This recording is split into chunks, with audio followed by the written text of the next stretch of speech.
ના વહાલા વિદ્યાર્થી મિત્રો, આજે આપણે આ વિડિયો લેક્ચરની અંદર તમારું જે ગુજરાત સરકાર દ્વારા સ્વાધ્યાય પોથી આપવામાં આવેલી છે એમાં ભાગ નંબર જે ચોથો છે, આ ભાગ નંબર ચોથામાં હિન્દી વિષયનો પાઠ નંબર 14મો હમ ભારત કી શાન હૈ, તેમનું સંપૂર્ણ એટલે સંપૂર્ણ સોલ્યુશન આપણે આ વિડિયો લેક્ચરની અંદર જોવાના છીએ. તો ચાલો મિત્રો શરૂઆત કરીએ તે પહેલા એક નાનકડી વાત કે નીચે ડિસ્ક્રિપ્શન બોક્સની અંદર એક પ્લેલિસ્ટની લિંક આપેલી છે, ત્યાંથી તમે ભાગ નંબર 4 ના તમામ એટલે તમામ વિષયના વિડિયો सोल्यूशन જોઈ શકો છો. तो ચાલો મિત્રો જોઈએ. प्रश्न नंबर पहलो છે, निम्नलिखित प्रश्नों के सही उत्तर के सामने दिए गए बॉक्स में सही का चिन्ह कीजिए.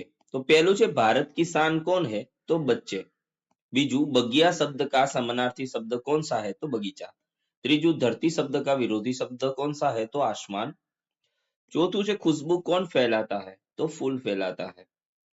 प्रश्न नंबर बीजो છે निम्नलिखित प्रश्नों के उत्तर लिखिए. તેમાં પહેલું છે हमारे देश का भविष्य कौन है, तो हमारे देश के बच्चे भारत देश का भविष्य है. बीजू हमसे ही है धरती सारी फैला यह आसमान है. इस काव्य पंक्ति में हमसे अर्थात कौन, हमसे अर्थात बच्चों से. આ કાવ્ય કોણ ગાય છે, બાળકો. તો આ નો મતલબ થશે બાળકો. ત્રીજું हम कैसे आगे बढ़ सकते हैं, कभी नहीं रुके बिना बढ़ते चलते हमें आगे बढ़ना है. ક્યારેય ન રોકાવાનું અને એવી રીતે આપણે આગળ ચાલવાનું છે. प्रश्न नंबर चौथो છે बगिया में कौन कौन से फूल होते हैं, तो बगिया में गुलाब, जुई, मोगरा, गेंदा जैसे फूल होते हैं. प्रश्न नंबर 3 છે काव्य पंक्तियां पूर्ण कीजिए. नन्हे नन्हे हमें न समझो, हम भारत की शान है. हमसे ही है धरती सारी फैला यह आसमान है.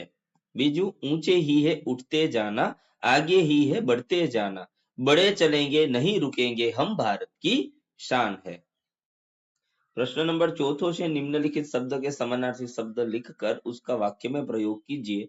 तो बगिया तो थसे बगीचा, है हम है इस बगिया के फूल. बीजू से शान तो आबरू, हम भारत देश की शान है.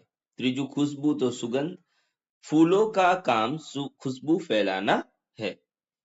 प्रश्न ત્યાર પછી અહીંયા શું કીધું હતું કે इस कविता में बच्चों देश की शान बढ़ाने के लिए क्या करेंगे यह बताया है, आप भी क्या करोगे, तो हम देश की सेवा प्रकृति संस्कृति एवं देश की जाहिर चीजों की रक्षा एवं सुरक्षा करके भी कर सकते हैं.